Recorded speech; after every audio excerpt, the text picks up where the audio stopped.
Bienvenidos al ciclo de entrevistas de Conclusión TV. Este 8 de octubre se conmemora los 50 años del asesinato de Ernesto Che Guevara. Vamos a repasar un poco su vida, su legado, y para eso invitamos a Champa Gagliotti. ¿Qué tal? Bienvenido. Hola, ¿qué tal? Él es coordinador general de la multisectorial de solidaridad con Cuba y la Patria Grande, y además es secretario del Partido Comunista. Bueno, 50 años del asesinato de Ernesto Guevara, rosarino, revolucionario, quien en Cuba marcó un hito y que luego fue, bueno, el mito que conocemos hoy. ¿Cómo podés rescatar la figura del Che Guevara hoy a 50 años de su asesinato? La figura, el pensamiento y la acción, la obra del Che, es una obra que rejuvenece permanentemente. En la medida en que envejece las formas perversas del capitalismo, rejuvenece más el pensamiento revolucionario del Che. Eso para mí es la esencia de la vigencia del pensamiento del Che. Porque si el capitalismo hubiese tenido como fin generar las mejores condiciones de vida para los pueblos, no tendría sentido pensar en las formas de liberación antiimperialista, revolucionaria hacia el socialismo que pensó, militó y luchó el Che.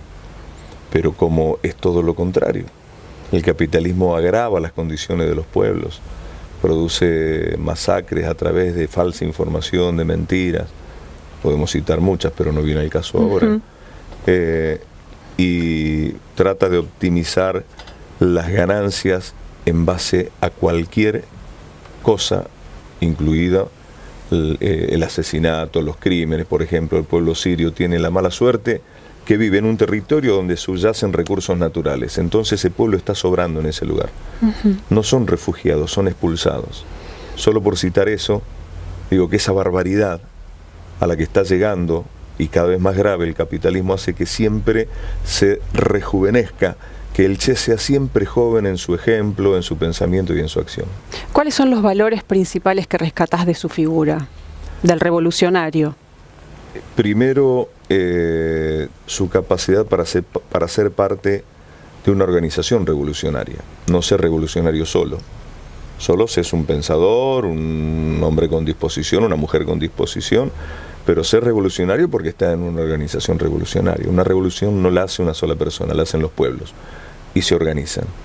Entonces su capacidad para aceptar ser parte de un colectivo que él conoció en México, el grupo de cubanos, 81 y él, 82 en total. Creo que eso es un hecho importante. Después se destacaba su formación permanente, el estudio permanente. Un revolucionario no es solamente un intuitivo, no es solamente la sensación de piel, sino el conocimiento, el manejo de las ciencias políticas, sociales, para resolver los problemas. Si no conoces lo que tenés que transformar, lo que tenés que resolver, eso no tiene perspectiva. Entonces el Che aporta esto tan importante junto a otros revolucionarios, que es el estudio. El tercer hecho importante del Che, el antidogmatismo. No era que estudiaba y tomaba los estudios como una Biblia, sino que era un aporte teórico en un contexto histórico determinado. Y él entendió que había que hacer ese aporte en el momento histórico que le correspondía a los revolucionarios de lo que él participaba en esa etapa de la historia. Entonces era antidogmático, cosa muy poco frecuente. En la política se es muy dogmático por lo general. Y por último, su actitud personal de ser consecuentes, de valorar la vida tanto que saber entender por qué se vive y también hasta por qué se está dispuesto a morir. Eso es multiplicar la vida, no morir. Bien, ya que hablaste del contexto histórico, hoy en América Latina con estos cambios de gobiernos que se dieron en estos últimos años, ¿crees que el contexto que estamos viviendo en América Latina es similar al que se vivió previo a la Revolución Cubana? ¿Podemos hacer un parangón? Si bien existen varias diferencias, ¿podemos hacer una comparación con los distintos contextos y cómo lo analizás desde ese punto de vista? Sí. Pienso que lo que se vivió en Cuba, en las condiciones de vida del pueblo, son condiciones similares objetivamente a lo que produce el capitalismo hoy en nuestro continente, lo que está llevando adelante. Digo, está llevando adelante, todavía no están esas condiciones objetivas porque venimos de 12, 15 años de un proceso de integración latinoamericana, liberador, con con gobiernos populares, con horizontes socialistas, se habla de socialismo. Sí. Entonces hay todavía una subjetividad y una realidad objetiva que no es esa misma condición, pero sí tenemos que tener en cuenta que las condiciones objetivas en cuanto a cómo vivía el pueblo cubano y a cómo se pretende que vivan los pueblos hoy, tiene esa similitud. Claro que las resoluciones son distintas. Nosotros podemos hablar, la revolución cubana se da en el siglo XX, en la mitad del siglo XX, pero los procesos revolucionarios arrancan mucho antes, en el principio del siglo XX y finales del XIX. La característica de la dominación era distinta. Recordemos la masacre de Chicago, en New Jersey con las obreras textiles, en Argentina la Patagonia rebelde, la forestal, la Semana Trágica, muchas expresiones que tenían que ver con el disciplinamiento a partir de la represión y la masacre. Entonces, los pueblos luchaban y la respuesta era la masacre, era la violencia. Y no existía era por temor la dominación, no existía la dominación por convencimiento. Hoy, el gran problema es que la persona más excluida de nuestro continente y en la Argentina son las que terminan tomando decisiones sin tener la capacidad de pensarlo, de reflexionarlo, que van en contra de su perspectiva, de sus ansias de vida mejor. Terminan optando y reproduciendo culturalmente las ideas del dominador, de quien te domina. Uh-huh. Entonces, la condición subjetiva ha cambiado por la influencia que tienen hoy la revolución científico-técnica, uh-huh, las redes sociales, la potencia de la comunicación que no existía ni a fines del XIX ni a principios, estamos hablando de la imprenta solamente, claro, ¿no? Entonces hay condiciones objetivas que se van agudizando, pero subjetivamente se va perdiendo esa capacidad en esto que yo denomino, lo copio, no es una creación mía, es de haberlo escuchado de otros dirigentes, de otros intelectuales, lo que es la guerra de quinta generación, que es una guerra psicológica, una batalla cultural y una batalla psicológica. Que esto tiene que ver con el poder hegemónico de los medios, básicamente. Sin duda, por eso defienden, la primera medida que toma el gobierno de Macri es tirar abajo la ley de servicios de comunicación audiovisual. Y también la oposición en Brasil, también la oposición en Ecuador. Yo fui partícipe de una gran movilización, una movilización de medios de comunicación y prensa en la Plaza Murillo, en La Paz, cuando también estaban luchando por no perder el poder concentrado que tienen y que tenían los medios de comunicación en Bolivia. Entonces, ahí se libra una gran batalla, porque es la batalla, la verdad es correlación de fuerza. Claro. Si vos tenés capacidad de imponer tu verdad, eso se asimila como verdad y afecta a la subjetividad del pueblo. Vos podés tener razón, dice el dicho, pero marche preso. La razón acá no sirve, es la verdad que se impone por correlación de fuerza. Antes la correlación de fuerza era por la fuerza de la represión, el temor, y los pueblos decían, es imposible, es un ejército. Eso, el Che, por ejemplo, y la guerra revolucionaria, echó por tierra esa posibilidad porque se los podía vencer en la lucha militar.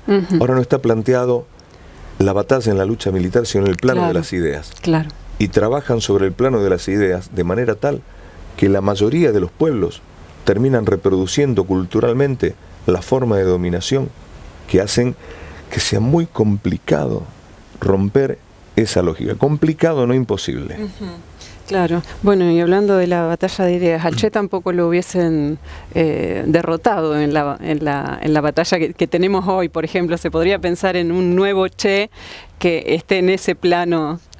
Y sin duda que cuando hablábamos de un Che de estudio, un Che antidogmático, un Che pensando en el contexto histórico, hoy las formas de la lucha del Che estarían incorporadas a la propuesta, porque en definitiva los pueblos tratan de liberarse de las propuestas que hace el poder dominante, los poderes concentrados, económicos y políticos.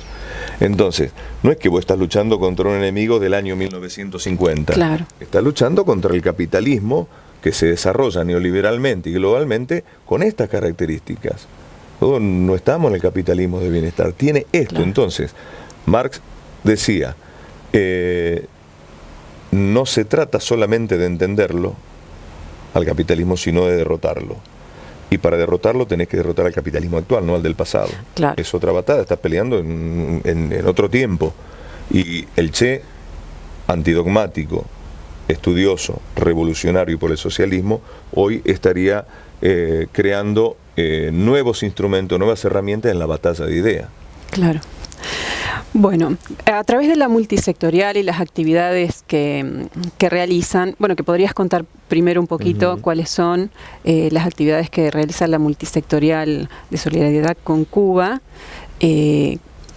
cuáles son principalmente y cuáles son los pilares que tienen como multisectorial y cuáles son las actividades que desarrollan, como para conocer un poquito más la organización. Nosotros entendimos que a partir de lo que fue el periodo especial en los años 90, cuando cae el socialismo del Este, la Unión Soviética, y se recrudece el bloqueo contra Cuba, es más, de la familia del exilio mafioso cubano en Miami, ya tenían un gobierno, el presidente era un Bacardí, ¿no? De la marca de ron. Estaba más Canosa, bueno, todo lo que son lo que nosotros denominamos la mafia cubano-americana de Miami. Un gobierno ya conformado para reemplazar al revolucionario. Suponían que con el recrudecimiento del bloqueo, el pueblo con hambre, el pueblo sin energía eléctrica, el pueblo con carencia iba a derrotar a la revolución. Yo creo que ahí comprendieron que la batalla era de ideas, porque ese pueblo resistió por sus ideas, porque tuvo casi 50 años de formación en otros valores.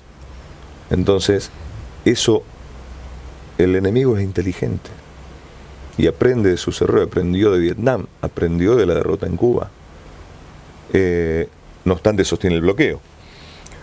Pero a partir de ahí, de esa intención de doblegar, de romper la revolución y el proyecto socialista en Cuba, nosotros pensamos que la solidaridad ya existía. Nosotros le dimos una forma nueva, que era multisectorial.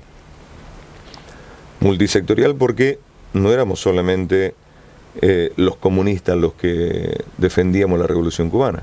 Había peronistas, había radicales, había socialistas, había sectores religiosos, había muchos sectores que tenían una mirada positiva y deseo de hacer solidaridad con Cuba. Nosotros decíamos por el fin del bloqueo, por el fin de la ley de ajuste cubano, ley que permitía que los cubanos que llegan y ponen pie en territorio de Estados Unidos ya tienen la residencia, los únicos en todo el mundo que pueden hacer eso. Y por la autodeterminación de los pueblos. El pueblo cubano eligió su forma libremente y nadie puede imponerle otra forma. Claro. Esas fueron las bases. Las bases de la conformación de la multisectorial. Y eso nos fue acercando a entender, porque uno puede hacer solidaridad si no entendés qué es lo que pasa. Claro. Entonces, estudiar el proceso revolucionario cubano, entender qué es lo que pasa en el mundo hacia Cuba, todos los intentos de Estados Unidos por aislarlo, por derrotarlo, y eso nos fue templando en el colectivo de la multisectorial, con un espíritu de defender la revolución cubana. No es solamente no era la solidaridad, no, porque vos viste que le faltan papeles, Claro. llevamos papeles, le llevábamos medicinas, hacíamos llegar eso, pero la solidaridad es política. Ujú. Y así nació la multisectorial. Bien. ¿Y qué actividades realizaron en forma conjunta? Bueno, nosotros hacíamos campañas de información por el tema de la lucha contra el bloqueo, informábamos de lo que pasaba en Naciones Unidas cada vez que se votaba contra el bloqueo. Salíamos a denunciar las maniobras cuando Estados Unidos denunciaba a Cuba por violación a los derechos humanos. Y por supuesto que difundíamos las ideas, la obra de la Revolución Cubana, cómo era Cuba antes de la revolución y cómo era después, la participación de la mujer en el 65% del área técnica, y la labor técnica en Cuba es único en el mundo. Sí. Difundíamos que en el mundo hay millones de niños que duermen en la calle, en Cuba ni uno, que es el menor índice de mortalidad infantil en el mundo, que es el único país hoy que los hijos de personas infectadas, de mujeres infectadas con HIV, no se transmite. Eso es en Cuba. Entonces, todos los logros sociales que ha logrado la revolución es necesario que se conozcan, porque es una revolución de un pueblo del tercer mundo, no es una potencia. Es un pueblo con pocos recursos naturales y económicos, pero resuelve cuestiones esenciales para el pueblo, para los pueblos, que no lo logra ningún otro país, ni la potencia de Estados Unidos. Bien, todas estas actividades que realizaste, me imagino te habrán contactado con personas muy cercanas al Che. Sí. ¿Cómo Sí. ¿Cómo podés reconstruir en base a esos testimonios cómo era el Che? Bueno, la vida militante conmigo ha sido, me ha premiado, porque realmente tener la posibilidad que tuve de estar al frente de un colectivo, de estar en el Partido Comunista y llevar adelante tareas que me habían encomendado, pero que esas tareas determinaron que por distintas razones tuviera la oportunidad de estar con Fidel Castro, con Raúl Castro, con los hijos del Che, con la viuda del Che, con los que combatieron junto al Che, con los amigos del Che, con los hermanos del Che. Es realmente algo que siempre pienso, bueno, qué suerte que tuve, ¿no? Qué posibilidad. Sí. Que no es que todo el mundo tiene esa posibilidad. Bueno, en ese caso, yo digo, la vida me ha otorgado ese premio de poder conocer. Soy muy curioso de indagar, de preguntar y de ir formándome una idea de todo lo que ha aportado el Che, según esa referencia de quienes compartieron todos los momentos con él. Entonces, claro, sí, hay muchos aspectos. Vos podés decir, los que estuvieron muy cercanos al Che, cómo los ha marcado, cómo ha cambiado han tomado de la conducta. Por ejemplo, Orlando Borrego. Orlando Borrego fue el colaborador más cercano que tuvo el Che en Cuba.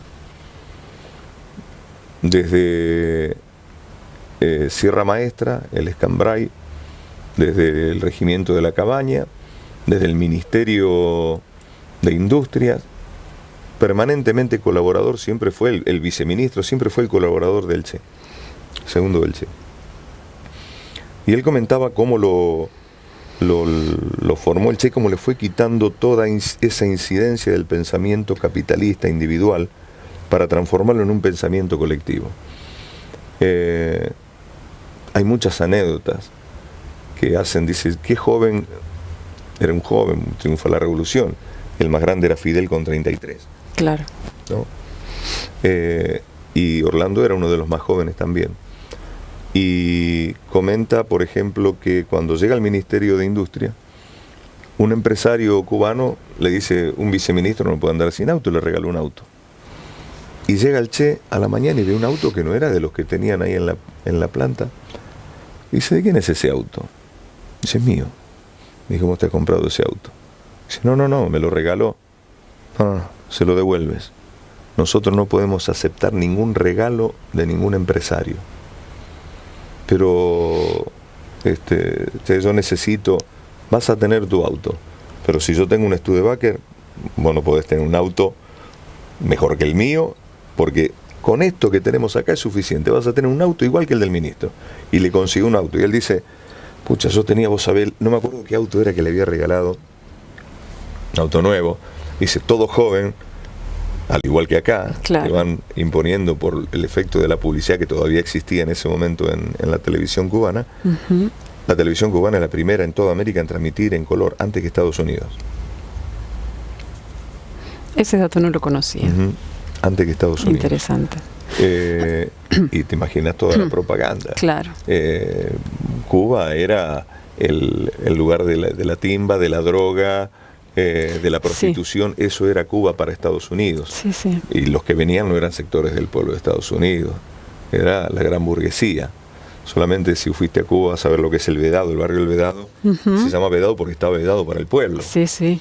Bueno, entonces la influencia de la publicidad hacía que un revolucionario pensara, a mí me gustaría tener un auto nuevo, pero se lo daba un empresario con quien tenía que aceptar las nuevas reglas, claro, del juego, pero ya lo estaba como estimulando para algo distinto. Claro. Dice, bueno, el Che en eso, en el trabajo, en el estudio, en no aceptar nada que no le corresponda. No era una persona y era incorruptible, no se podía corromper. Recto.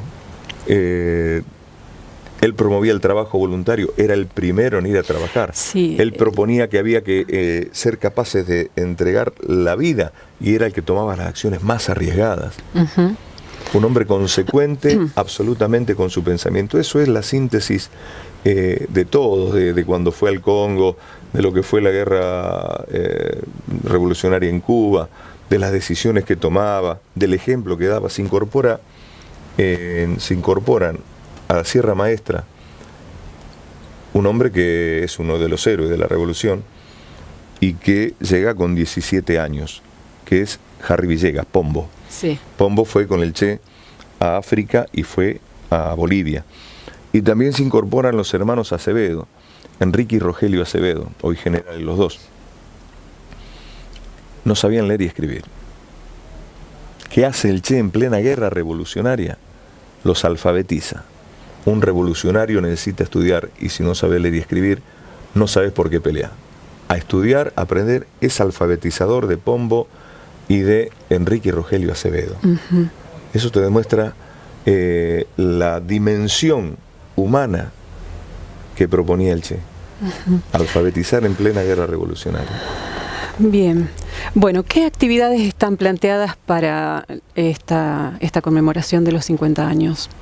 Bueno, nosotros consideramos estas actividades como el inicio de lo que van a ser las distintas actividades que van a llegar a junio del año próximo, que se cumplen 90 años del nacimiento del Che.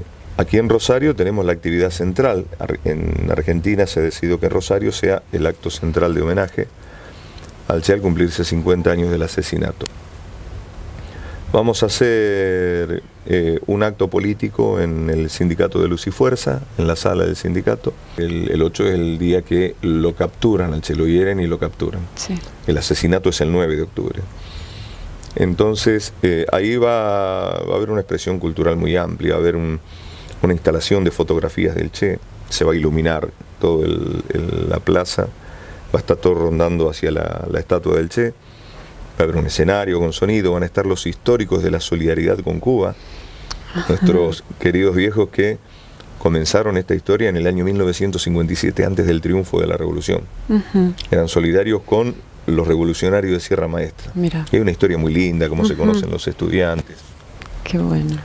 Y ellos van a contar esas anécdotas, cómo traían las películas de Cuba, cómo pasaban las mujeres con las películas enrolladas en la cintura, debajo de las blusas, las cosas que hicieron, que es todo lo que nosotros incorporamos después. Va a estar también Oscar Verón de ATE Vías Navegables, que fue el que trajo en el barco a la estatua del Che Rosario. Uno de los problemas que teníamos en el 2008 era que el bronce, en un traslado en camión, por más que se lo cuidara, el movimiento puede quebrarlo. Y lo más seguro era trasladarlo por el río. Imagínate cómo resolver eso, de dónde sacamos un barco para traer la estatua. Y ahí fue Oscar Verón, que es el secretario del sindicato de vías navegables de ATE, se ofreció y lo trajo. A partir de ahí se incorporó la solidaridad con Cuba, Oscar. Se van a encender 50 antorchas, una por cada año que se está cumpliendo, que es un símbolo de que el Che sigue iluminando a los pueblos, sigue convocándolos, sigue vigente, esa llama sigue vigente, como decíamos, cada vez con más fuerza y más joven el pensamiento del Che. Y terminamos todos cantando el Hasta Siempre. Y ahí culmina la actividad en la Plaza del Che. Bueno, Champa, podríamos estar días enteros hablando del Che Guevara, de la Revolución Cubana y de todos esos valores, pero bueno, se nos acabó el tiempo y es importante destacar de todo esto el legado que ha dejado el Che, su coherencia entre su pensamiento y sus acciones y los valores que rescatan las personas que estuvieron con él, valores de amistad, de lealtad, de imperialismo, que bueno, sigue vigente hoy y ojalá que siga por mucho tiempo más y que seguramente los jóvenes se van a encargar de que esa llama no se apague. Bueno, muchas gracias por esta entrevista y bueno, nos volvemos a encontrar en una nueva edición de Conclusión TV.